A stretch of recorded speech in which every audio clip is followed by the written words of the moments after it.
So good morning, everyone. Happy Friday. It's Gregory here, JCRC's new-ish executive director, and I'm delighted to be joined by a familiar face and one of my predecessors, Rabbi Doug Kahn.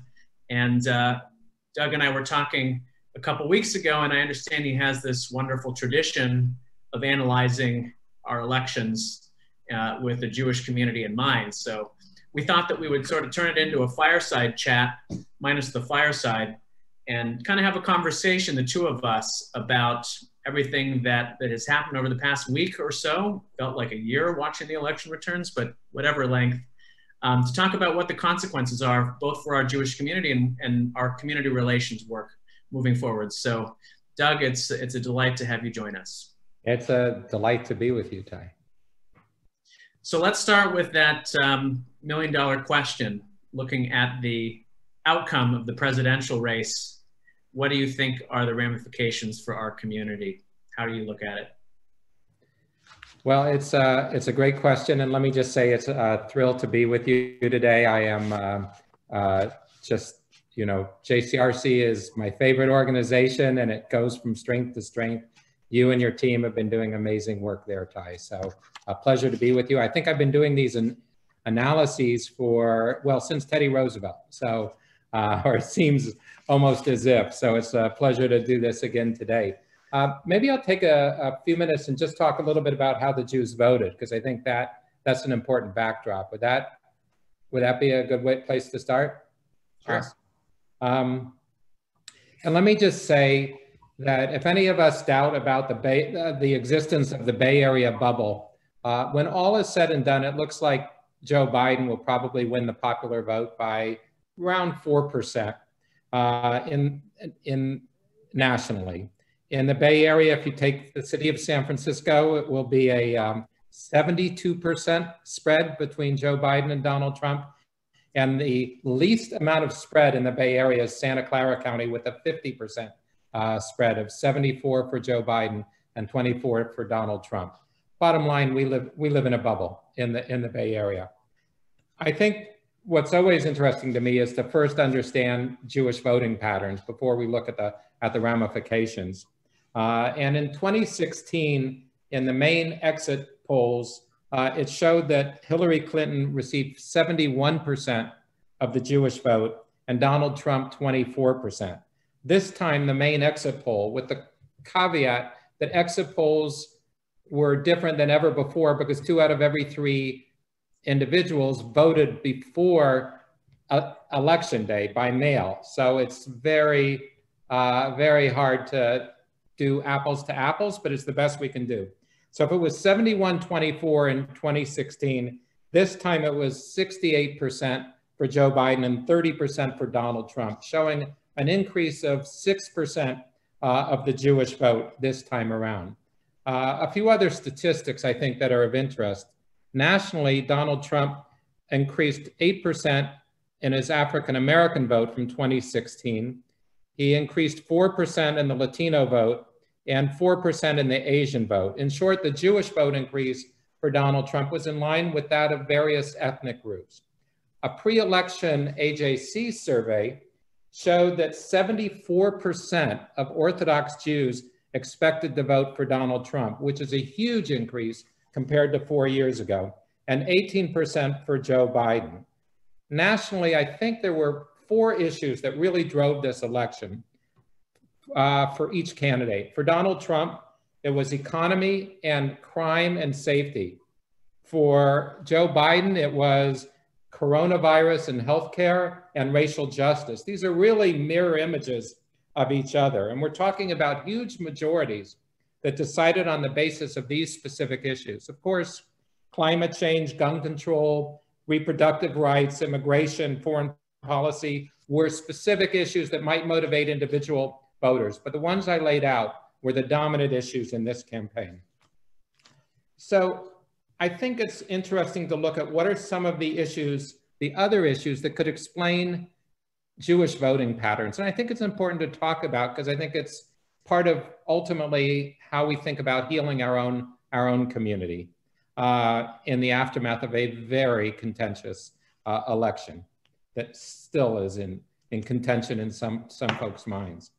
In addition to the caring about the central issues that all Americans care about. So this is a little speculation on my part, but I'll say for pro-Trump Jewish voters, I think key considerations included in part a backlash against liberal politicians, for example, Mayor de Blasio in New York over coronavirus restrictions that seemed specifically to affect the Orthodox community's reaction. Inclination to see anti-Semitism on the far left as a greater threat, and a belief that the president has called it out, whereas the Democrats have been reluctant to.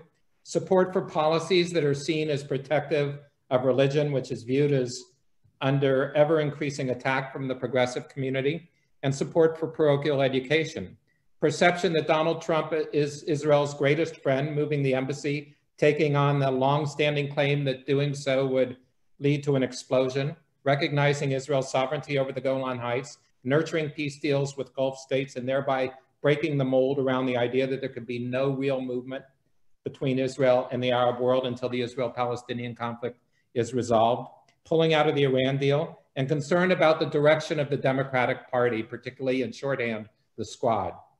For pro-Biden Jewish supporters, I think key considerations included deep concern about character issues and threats to our democratic protections, free press, judicial system, voting rights, etc., mismanagement of the pandemic and rejection of science, closer alignment on issues such as climate change, immigration, racial justice, gun violence, and the right to choose, perception that Joe Biden is a solid friend of Israel, helping achieve support for Iron Dome on an urgent basis and a 10-year military aid deal, lifelong support for Israel and seeking peace between Israel and her neighbors, Iran less likely to get a nuclear weapon if the US stayed in the deal, concern about anti-Semitism on the far right with the belief that Donald Trump has fueled it through a failure to rein in white supremacists, alienation of key allies around the world, and coddling of authoritarian figures, and concern about the direction of the Republican Party, including, for example, support for QAnon. The pre-election surveys of Jews, by the way, indicated that Israel was not a main consideration for most Jews at the polls. This in part because they saw both candidates in most cases as being supportive of Israel. However, anti-Semitism and white supremacy was an important voting issue for 80% of Jews, and among them, 2/3 felt that Joe Biden was better equipped to address the issue of anti-Semitism. I think one other interesting thing about the Jewish vote, there was less of a gender gap nationally, actually, this time than 4 years ago. Not because there was a substantial increase in the women's vote for Joe Biden or Donald Trump, but because a higher percentage of men voted for Joe Biden than voted for Hillary Clinton. So if 4 years ago, the overall gender gap was 14%, this time it was 12%, yet the pre-election survey of Jews showed a 22% gender gap among Jews, with 42% of Jewish men and 20% of Jewish women expecting to vote for Donald Trump. So a much larger gender gap among Jews, which I thought was very, very interesting. Just a couple of other notes on the sort of overall statistics, and then we can get into the meat of it. There are 9 Jewish United States senators, all Democrats. None of them was up for re-election this time, so all will continue. There were 27 Jews up for re-election, all members of the House of Representatives. Several probably have lost their seats, including Max Rose in New York. One new member of the House of Representatives is Kathy Manning from North Carolina, a Democrat, who was the first woman ever to serve as the chair of the Jewish Federations of North America, interestingly. And John Ossoff, who is Jewish, of course, is in one of the 2 runoff races in the state of Georgia. There are various interesting stories, including some concerns about new members of Congress. Among those is Marjorie Greene, who is an avowed QAnon supporter from Georgia, who ran unopposed. Madison Cawthorn from North Carolina, who appears to be a devotee of Adolf Hitler. And Cori Bush from Missouri, who is a strong supporter of the BDS movement and may join that very small segment within the House of Representatives. by the way, it's believed that of the 25 top donors to both campaigns, 15 are Jewish, which I think is an extraordinary statement. And that it's estimated that 19% of the general public contributes to election campaigns, but 35% of Jews contribute to election campaigns, almost double the general public. So when we talk about multiplying the impact of the Jewish vote, which is about 3% of the national vote, that hyperactivism politically has always been critically important, and it is represented in both parties, even while we see the percentage that voted for Joe Biden as compared to Donald Trump is about a 2-to-1 ratio.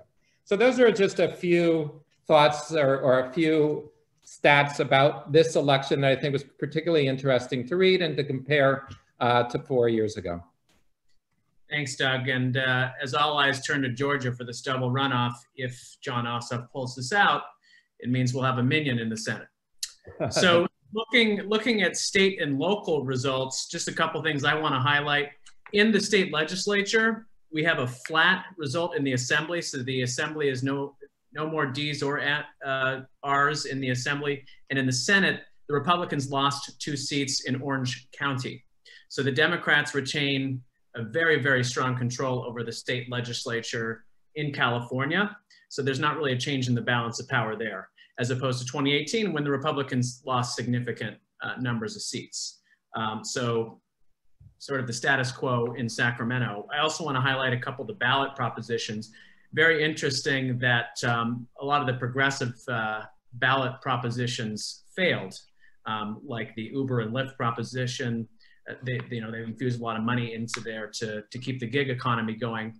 But most interesting for JCRC, Prop 15 and 16 that we supported failed, which would have added the split roll tax, and Prop 16 that would have reintroduced affirmative action. I know that a lot of our friends and communities of color are kind of fascinated about the failure of Prop 16, because that's something that they've been advocating for. But Prop 17, which we supported, which expands voting rights to people out on parole, we're now giving them the right to vote. So that's an expansion of voting rights in the state, and we were proud to be a part of that Prop 17 coalition. So that's a little bit about the environment that we're walking into.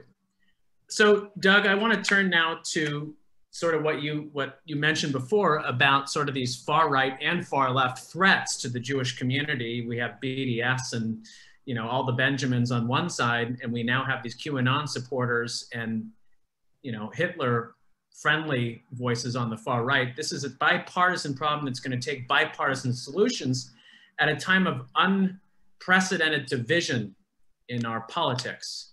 So how do you think about the threats there? And what are some of the things that we should be thinking about to try to resolve those issues walking into 2021? It's a great question. And I think, first of all, it's for us to recognize there's no magic bullet. This is kind of long-term addressing of the challenges in our society that are a byproduct of the extent to which the temperature has risen in our society, which has created conditions ripe for extremist elements on both the far right and the far left. Couple that with what I keep on thinking about, and that is that for so many years, there was a stigma against public expressions of anti-Semitism in the aftermath of the Holocaust. It simply became such an outrage if you were to publicly express anti-Semitism 15 years, 20 years after the Holocaust.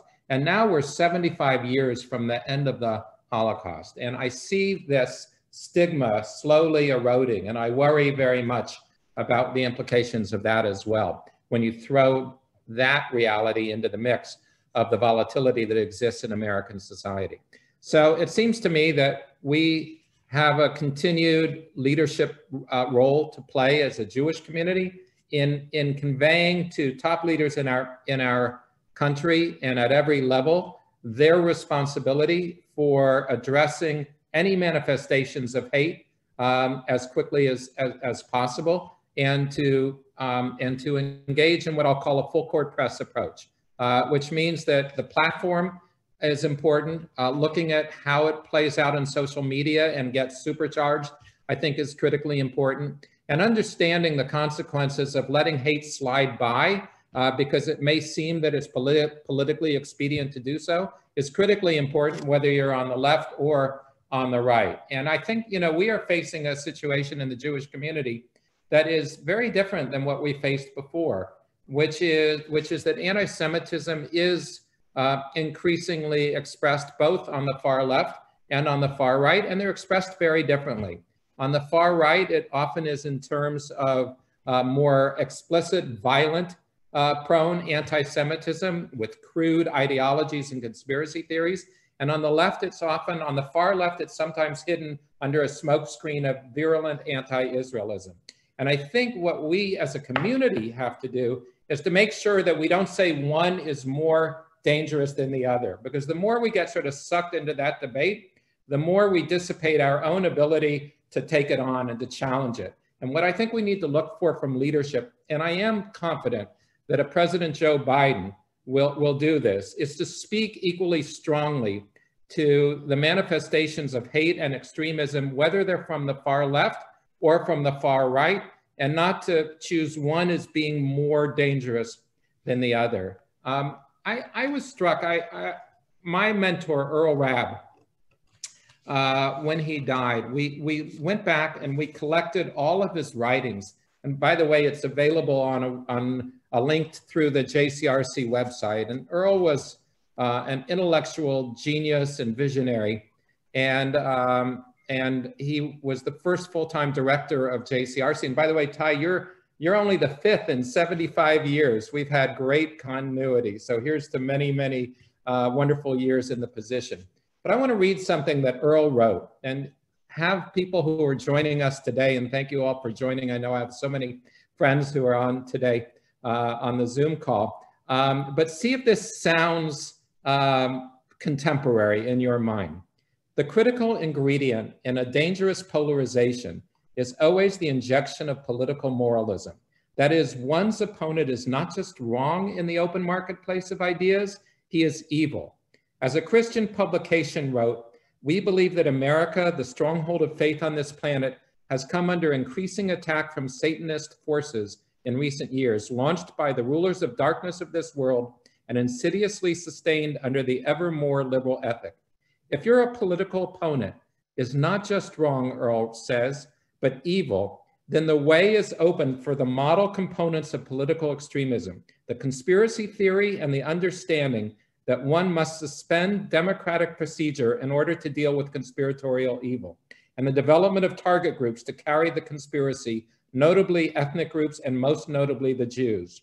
That is the danger of the moral majority, that it will help spawn a climate which will not only further the polarization, but will freeze the polarization beyond political redemption.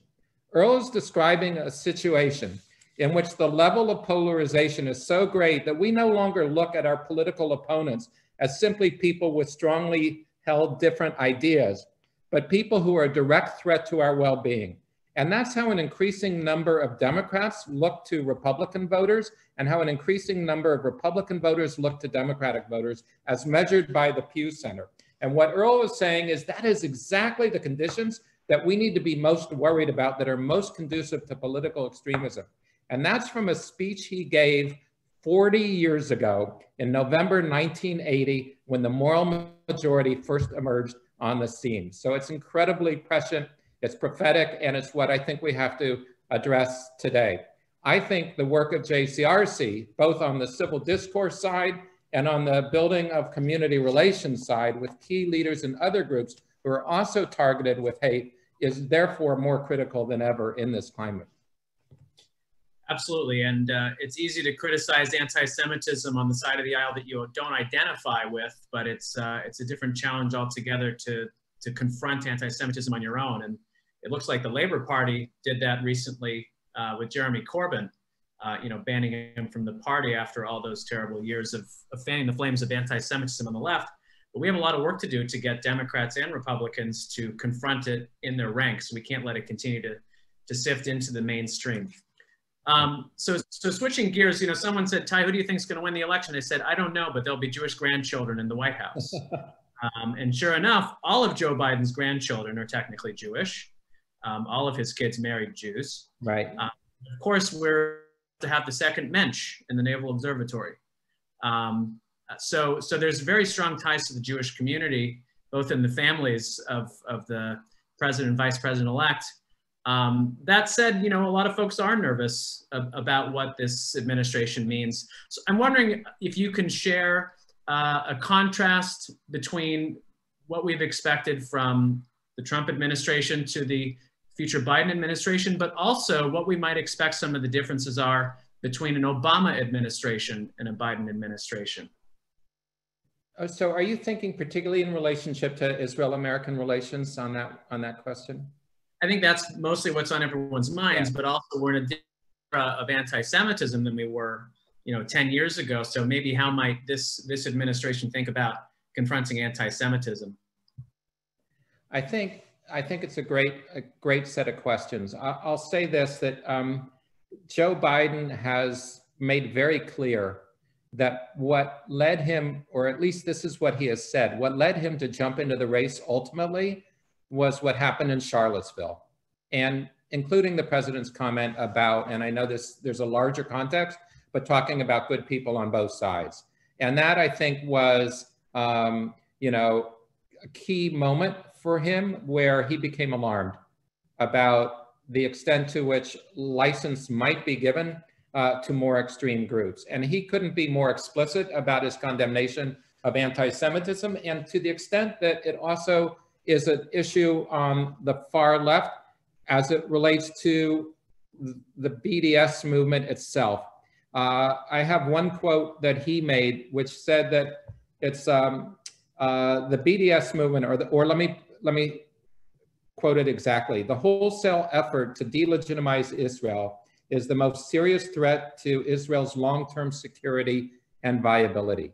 You know, he has a history with Israel that goes back to being a 6-year-old at his parents' dining table, where in 1948, his father, you know, very strong Irish Catholic, was outraged over the notion that that the United States would do anything other than immediately recognize the state of Israel. And Joe Biden's built enormously strong relations with Israeli leaders across the political aisle over the years. So I think he carries that deep in his heart. I think he carries the outrage about anti-Semitism from whatever source it emerges deep in his heart. I think that he will, you know, be very, very strong in terms of trying to address any trends that he sees that are alarming in that regard. With respect to Israel policy, I only know what he's indicated. And by the way, yesterday or the day before, he appointed a chief of staff who has been very active, and his family very active in the Indianapolis Jewish community. Ron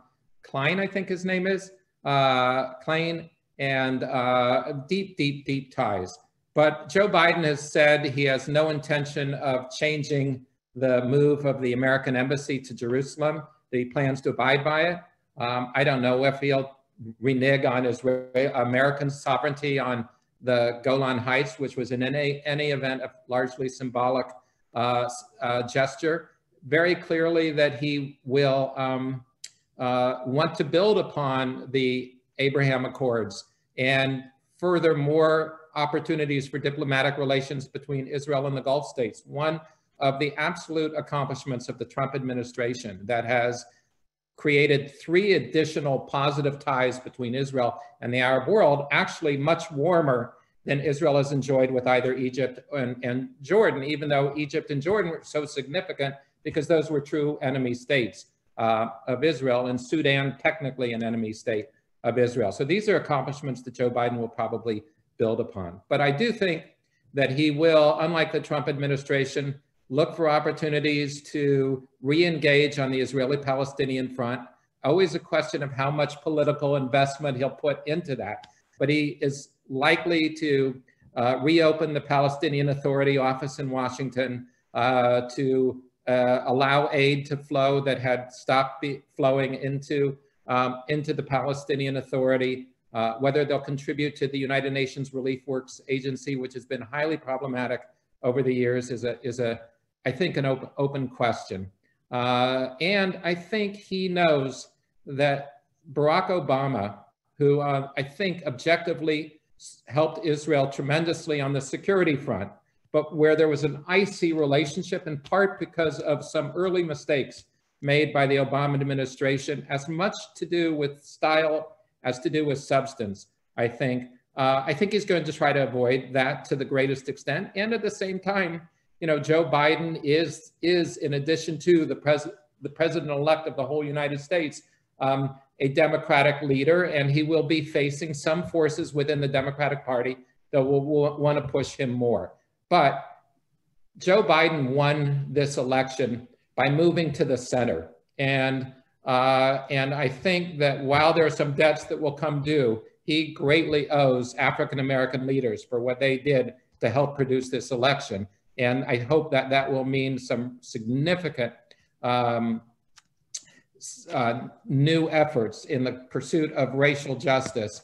I think he's going to try to govern as much as he can from the center and not be overly pushed by progressive forces, and particularly as it comes to the Middle East, in a way that would seem as if it were yet again to spark, you know, an Israeli-American rift.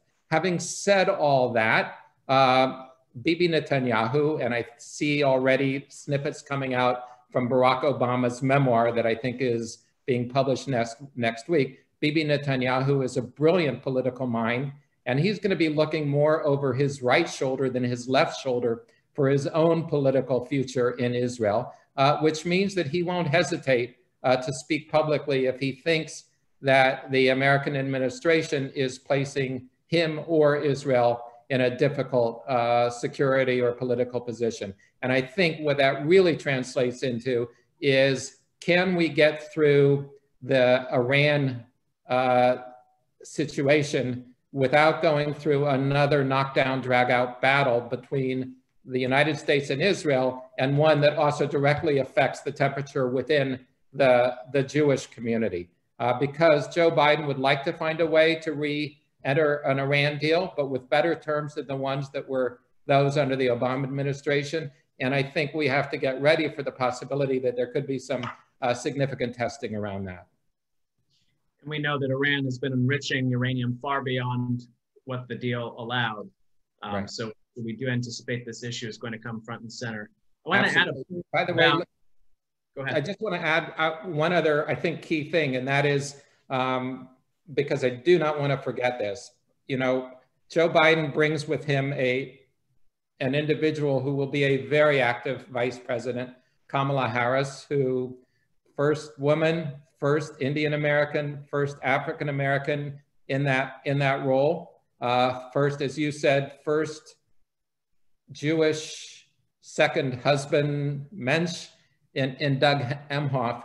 But in addition to that, I want to just say that over the years, one of, I think, the signature programs of JCRC in San Francisco, a program that was started by Rita Semmel, who had the vision to say, you know, we should build relations with non-Jewish leaders in every way, but including by having them understand or giving them the opportunity to understand the real Israel and to build a relationship with them en route to Israel. So we started probably more than 30 years ago, 35 years ago, taking groups every year to Israel. And over the course of all these years, hundreds of key leaders in the non-Jewish community have gone to Israel. The current mayor of San Francisco, the district attorney of San Francisco, supervisors, state legislators, and the like. And in 2004, 16 years ago, Gia Danneler, who was our legislative consultant, and I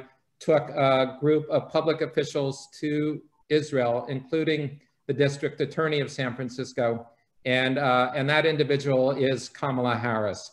And so the opportunity to spend 10 days with her in Israel, watching her sort of take it all in, ask incredibly penetrating questions, exhibit empathy and compassion in so many different settings where she was meeting with folks in Israel on her first ever trip to Israel, I think both bodes well in terms of what we've constantly seen of her own commitment to Israel, but it also, I think, puts the exclamation point on why we undertake programs such as this, because you never know when you'll have the ultimate payoff, but you have the payoff all the time anyway, because these are key leaders throughout our community. Those relationships that we build with civic and elected officials are critical, and you can't have them the day you need them. You really need to make that long-term investment. And I look forward to the day that I can lead some of these trips of my own through JCRC once we can travel again. By the way, he's not only the first Jew, he's the first Doug, which I hope you're celebrating. I never got. So you know, the thing that I think a lot about is that if you poll Israelis, they wanted Trump at least 2-1, if not 3-1, whereas American Jews voted Biden 3 or 4-1. And it's just such an illumination of the gulf that exists between the diaspora and the Israeli points of view. And frankly, I think that everyone's focused on themselves, right? American Jews are really hyper-focused on rising anti-Semitism, and Jews will not replace us. And Israelis are focused on their domestic security needs. And I think it underscores the need for us to continue that dialogue and that engagement work. And I think the fact that we can't run these trips is highly unfortunate, and we need to invest in continuing those relationships. On Monday, I'm going to be representing JCRC at a convening that the Israeli Minister of Diaspora is putting together to talk about this problem. And us being in this little dark blue bubble in the Bay Area, I look forward to sort of sharing why I think we're sort of talking past each other and bringing some of the issues that we care about to that community. Ty, you just triggered two thoughts in my mind, and I think, you know, I'm really happy that you raised that. And by the way, I should have said at the outset, for all of the other 7 times I've done this, analysis and talked about the election, I had an official JCRC hat, and I've had to be nonpartisan because JCRC is, and I'm trying my best to do that today. But to the extent that I stray at all, know that I'm speaking today as a private individual, and it's not on JCRC, it's on me. But I do want to say two things about what you just said. One is, I think that Israel was ultimately going to suffer to the extent that Israel was perceived more and more as a partisan issue within the United States. It has benefited enormously over the decades as being seen as one of the major areas of bipartisan agreement in this country. And I don't think that Israel was served to the extent that the last administration was viewing Israel through a much more partisan lens, or even as a wedge issue. So I think there's hope. I think Joe Biden comes into this with a clear expectation and intention to maintain Israel as a bipartisan issue. And this is critically important. It may not seem that prime ministers in Israel change that often. I don't know when the next change will be, but at some point it will change. But in this country, we will go through Democratic and Republican cycles with Democratic leadership or Republican leadership. Obviously, we don't know yet what the ultimate disposition of the Senate will be. And maintaining Israel as a strong bipartisan entity, I think, is critically important for the Israel-American relationship. The other thing, and this I think is probably a more nuanced piece of it, is American-Israel relations have been in part as strong as they have been because of the American Jewish ability to advocate strongly on behalf of Israel. And it has done an amazing, amazing job. AIPAC has been, at the forefront of that. And there are other groups that have also been very heavily involved, JCRC on the local level, of course, as well. But I think ultimately our ability to advocate in the American scene is dependent on maintaining a strong American democratic system. JCRC was created really to safeguard the conditions that enable us to thrive in our society. And if we have an erosion of our regardless of what party we're from, regardless of who we voted for, if we have an erosion of democratic traditions in our country, and we see the tearing away of that fabric, and we've seen enough, I think, to be concerned. We have undergone a serious stress test. I think ultimately that will hinder our ability to be effective advocates in the American environment, which is dependent on maintaining a strong pluralistic democracy. And that could harm ultimately our ability to effectively advocate for Israel. So I think we do see this through a dramatically different lens than many in Israel, but hopefully there will be an opportunity again for a kind of, in the healing process, to come closer together around that. And the kinds of discussions that you're having, I think, are going to be critically important for that. Yeah, so let's bring this home. We'll take questions, by the way. You're welcome to start typing in your questions to the Q&A box. I've seen a few already that I'll try to spit out into summaries in a few minutes, but please start typing your questions into the Q&A box. You know, practically speaking for the Bay Area, this is nonpartisan work. We have to fight the negativity everywhere along the ideological spectrum, but you know, JCRC here in the Bay Area has national leadership when it comes to making sure that in the progressive camp, that things are moving in the right direction, and perhaps the liberal and progressive camps is a more relevant fight for us in the Bay Area than this liberal and conservative fight that we have nationally. That's the sandbox in which we can have a big impact. And for anyone that thinks that we can't have an impact, JCRC's board member, Myrna Melgar, was just elected as the first Latina Jew on the San Francisco Board of Supervisors, endorsed by most of the progressive Board of Supervisors, okay? And she's an outstanding JCRC board member. So the idea that we can't do this is just false. But we do have a lot of problems in the progressive movements, in the intersectional space. And there are certain fissures emerging, both nationally with AOC and the squad versus establishment Democrats, and locally with this fight. How do you sort of see this coming into focus, Doug, in the next couple of years, both in our backyard as well in the national discourse when it comes to advancing our community's needs? Sure. Oh, you asked such great questions. I think it's going to require our, stamina and stick-to-itiveness, because these issues are not going to go away. And the concern around the potential of anti-Israel groups trying to exploit progressive causes and tilt them into supporting an anti-Israel ideology, even when it has nothing to do with a particular cause, I think is a continuing challenge. And we've seen what's happened, but I think also it's important to keep a perspective. Black Lives Matter. There's been a tremendous amount of ink, for example, about whether or not it's anti-Israel. And the reality is, if something like 27 million Americans supported Black Lives Matter on the streets in the aftermath of the George Floyd murder, the percentage of those individuals who espoused anti-Israel or anti-Jewish sentiment was infinitesimal relative to the overall numbers. That doesn't mean that we should be complacent, that we don't have to address it where it may manifest itself.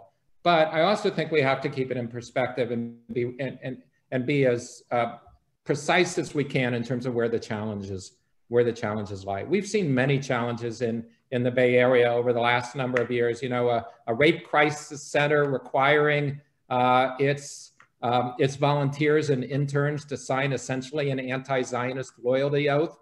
JCRC addressed it. Rainbow Grocery trying to de-shelve Israeli products. JCRC addressed it. The bottom line is the more that resources can be devoted to building relations in the first place, rather than having to troubleshoot after the issues emerge, the more impact that we're going to have. So that kind of proactive community relations work, I think, is more critical than ever. And I think what's challenging is sometimes when you get this kind of focus on anti-Semitism and Black Lives Matter, for example, there's this kind of resistance to joining in or to being at the table. Some would say, don't go there because it's a hostile environment. And I would say that while you're going to have to make an assessment in every single case, by far, it's much better when possible to be at the table and not let a vacuum be created that could be filled by anti-Israel voices, including some within the Jewish community who are not sympathetic to Israel. but rather to be filled by mainstream voices who can be there to help educate, to build relations, and to try to preempt issues from arising. So I think JCRC has a tremendous track record, but I don't think those issues are going to go away. And I don't think that as a result of this election, the progressive community is going to be more empowered, but I do think it's going to be as active as ever in terms of trying to press its agenda. And some segments of that community have manifested anti-Israel attitudes and occasionally anti-Jewish attitudes. And those, of course, will have to be addressed. But whether it's taking on an issue such as what happened with the Rape Crisis Center, or the amazing work that JCRC and other Jewish organizations have done around the California ethnic studies, keeping that eye on the ball, having those relations already in place so you can address any issues that emerge, and engaging in the broad education about what's at stake in our society if we allow ourselves to be pitted against each other, I think are crucial steps. So does that begin to address what you're asking about? Definitely. And I'll close and then take a couple questions. We're going to be centering our democracy initiative over the next few months. Earlier this week, we did 2 convenings of executive directors and senior rabbis from everywhere from Palo Alto to Sonoma County to Walnut Creek, getting their input on what they feel is going to be a challenge for them, for their institutions, holding together different views and what they think that their constituents are looking for in a moment like this. So number one, we're going to be protecting voting rights and continuing that work. We know that there's been voter suppression in different parts of the country. Number two, we need to lift up civil discourse. Doug, you ran this amazing year of civil discourse 10 years ago focused on Israel. We're looking into how we can give tools both to Jewish community leaders and community members on this call to make sure that we can talk beyond our bubble. We have to be able to reach, by the way, as you said, in Santa Clara County, 25% of Jews voted for Trump. We have Republicans that we need to include in our tents that we need to be in relationship with. We're one community. Same thing, Republicans should not be isolating themselves from Democrats. We need to make sure that we are talking to each other and keeping our community afloat, but we also need to be engaging with people across the ideological spectrum. What's happening is not healthy for our democracy. And to inform a more perfect union, we have to continue this fight for racial justice in this country. That's a part of our democracy, is guaranteeing equality under the law. And so, I saw a question about Black Lives Matter. I saw a question about affirmative action. We need to strengthen our relationships with communities of color and find where the interests and views with consensus, JCRC does our work by consensus, we have to identify areas where our Jewish community can come together and support issues like police reforms, to support communities of color, the Black community, etc. We will not necessarily be taking extreme views. We need to make sure that we have consensus on the work that we're doing. We always work through consensus with a big tent coalition. So we're going to be centering our democracy work in the months ahead because we know that this fight's not over, regardless of who the president is, and the hyper-partisanship is not going anywhere either. So two points based on those really important points that you just laid out, Ty. One is that, a number of years ago, JCRC was part of a program that brought over postdoctoral international affairs students from Europe and placed them in internships in the Bay Area and other places in the country. And we had interns in our office. And I got to sit in one evening in an event with all of these interns from Europe. And we had this healthy debate over which is better, a parliamentary system or the two-party system. And I was arguing at the time, and again, we're talking probably 15 years ago, I was arguing the two-party system's much better because in the primaries, the candidates go for their base and then they pivot toward the center in the general election. And what I worry about is that mold has been somewhat broken. I think Joe Biden objectively tried to bring that mold back. But I worry about that because I think that the more our country can strengthen the center, the better protected we are in terms of the likelihood of explosive extremism emerging. And I think JCRC, as you described, that consensus work that you do, plays that critical role in the Jewish community of strengthening the center and bringing across the diverse political and religious views and finding out where is that common ground, even when we can disagree on so many issues. I do want to add a shout out to Abby Porth, who was your predecessor, because Abby is the one who really took the ball and ran with the Year of Civil Discourse, which played such a critically important role in our community, and I think continues to have a very positive effect. The one other thing I was thinking about in this election and prior to it is what we as Jews have, as the stake we have in making sure that the idea of facts matter is retained. Facts matter. We as a people care deeply if we see incidents of Holocaust denial and if we see Israel grossly misrepresented. We have an investment in believing that facts do matter and that the notion of alternative facts is something that would erode that very idea of truth and facts matter. So I think as we look at kind of where we build back up, one of the areas that's critically important is to look at what can be done, and this is not a JCRC problem or challenge alone, but what can be done to restore that notion that facts and truth really do matter in our country, in our world. Thanks, Doug. There was a question about intersectionality that I want to touch on, but it also, I think, addresses a couple of the questions that I'm seeing as well. Listen, intersectionality is not the boogeyman. The boogeyman is exclusion. Okay, intersectionality says that there are different forms of oppression that are inherently linked. And if you look at the structural inhibitions to voting or gerrymandering, it's not hard to understand how many people feel that those discriminated identities are linked. The challenge is our Jewish identity is much more complex to explain. On an intellectual level, there's a second layer to this, but on an intellectual level, we're a religion, we're a people, we're a culture, we're a tradition. We are many things. We don't fit into the box that is so easily described for many of these other identities. And I think that we have a lot of work to do internally in defining Jewish peoplehood so that we have language to use with the progressive movement. But we can only describe ourselves and say, you don't get to define us. No other community wants to be defined by someone else. Only we get to define who we are. We can only do that if we have the relationships.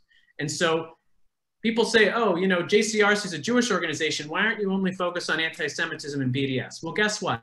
The relationship is only a one-way relationship. It's a relationship that goes nowhere. And so our civic focus work around helping communities of color, around the economic recovery of COVID, we are doing it because our Jewish values demand it of us. But we're doing it because to be in a proper long-term sustainable relationship with these other communities, we have to lift up their work and address their concerns too, if we're going to set an expectation of continuing to ask for their support. So we have to do that at the same time. We have to talk the talk and call people out when they're trying to identify us or deny what we feel is anti-Semitism, particularly when it comes to the delegitimization of Israel. But we need to walk the walk at the same time and continue that relationship building work, particularly with communities of color in our backyard. Doug, do you want to add anything to that? I mean, I think you expressed it so well. I was just thinking when you were talking about it that, again, it's on our website, but when we did one of our first ever strategic planning process, our strategic planning consultant looked at us and said, so what are the Jewish values that underlie your work? And they had always been implicit, but never explicitly expressed. And one of them that I think, of course, tikkun olam, of course, all Israel is responsible for one another, that all human beings are created in the image of God. These are driving Jewish values that not only inform, but motivate our work. But one that has always stood out for me, and I don't think gets talked enough about, is a Talmudic requirement that in Hebrew is mipnei darchei shalom, that for the sake of peace, or for the sake, literally, what it really means is for the sake of good neighborly relations, we help non-Jews along with Jews. It requires us to feed non-Jews along with Jews, to clothe non-Jews along with Jews, to bury non-Jews, if non-Jews need that support, when Jews also need it. And it's very explicit that we do those things in order to build good relations. And what's fascinating to me is the rabbis of the Talmud understood it, and that is a governing principle of the day in and day out work of JCRC that you just described that's critically important. Yeah, absolutely. There's a question about Orthodox Jews that I think is important for us to address. Listen, I just moved back from New York a few months ago, And the Orthodox community is on the front lines. They are harassed. There's graffiti on their institutions. You have these horrible stories coming out of Muncie. And I'll say personally, I'm not an Orthodox Jew, but visual symbols of Judaism are a problem. I had a mezuzah thrown off of my doorpost in New York City, and I found it down the hall one day. I don't know where it happened or who did it, but I had to live with that, not knowing who did it. And so the Orthodox community is on the front lines of anti-Semitism. And even though we don't have 1 million Orthodox Jews like they do in New York, we have a sizable Orthodox population. And it's our responsibility to make sure that they feel a part of our community and that we are acknowledging the fact that they are often on the front lines of anti-Semitism. So we, JCRC, we have every intention of making sure that the Orthodox community is represented in our tent. But clearly, they have an affinity for voting for Donald Trump. Doug, do you want to share a word or two about that and how we do some of that internal civil discourse work? I mean, I think that the conditions are ripe for that work because we have worked closely with the Orthodox community in the Bay Area particularly when they've had specific needs relating to their community. For example, wanting an eruv, that string around the city or the area that allows Orthodox Jews to carry, for example, on Shabbat. And when we've been helpful in connecting them with public officials to get that achieved. But probably the issue that stands out the most is when we took on the Anti-Circumcision initiative, ultimately got it kicked off of the ballot. But we had members not only of, but including the Orthodox Jewish community, so grateful that JCRC took the lead in making sure that circumcision was not criminalized in the city of San Francisco. It was an outrageous ballot measure that included actually anti-Semitic components. So I think there's a lot of goodwill that's been developed over the years, and it's essential that we find ways to talk to each other. You know, I described the Bay Area bubble, and I think when you think about where most of us go for our news, we tend to be in our echo chambers. And what I think is so wonderful about the work of JCRC is it by definition requires you to get out of your echo chamber and to ask, you know, what leads you to believe what you believe? What are the issues that are most important to you?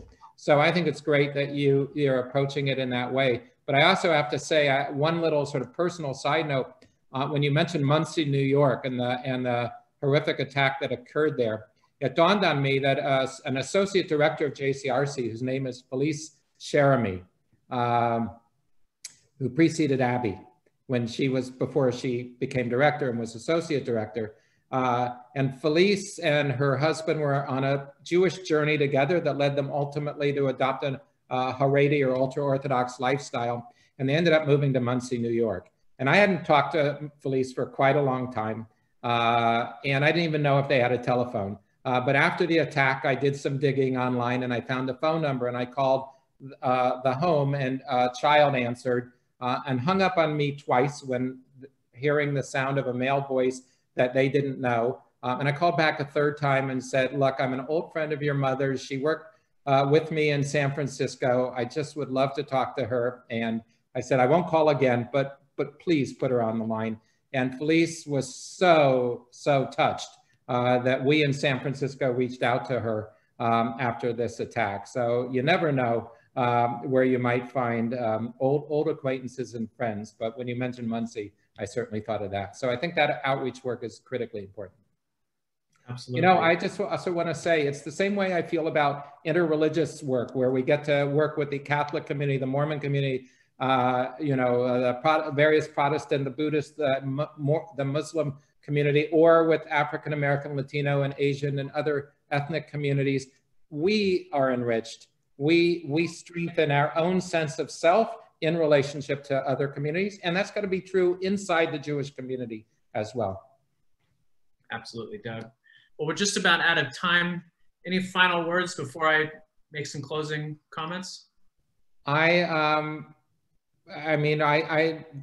think, first of all, you've got your work cut out for you. You know, when I retired in 2016, in June of 2016, it's hard to believe it's almost 4.5 years ago.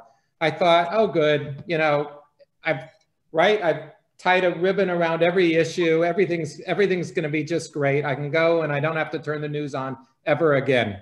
Little did I know that in a sense, all hell would break loose in the world. The challenges would be greater than ever. The polarization would be greater than ever. And I just am so grateful that you and your amazing team of staff and lay leaders and the people in the community who support this work and are engaged in other organizations that are equally involved in this work. I'm so grateful that that continues to go on, because the truth of the matter is we have to continue to be vigilant. We have seen democracy undergo a stress test at a level that none of us ever really expected, even though intellectually we always knew we could never take it for granted.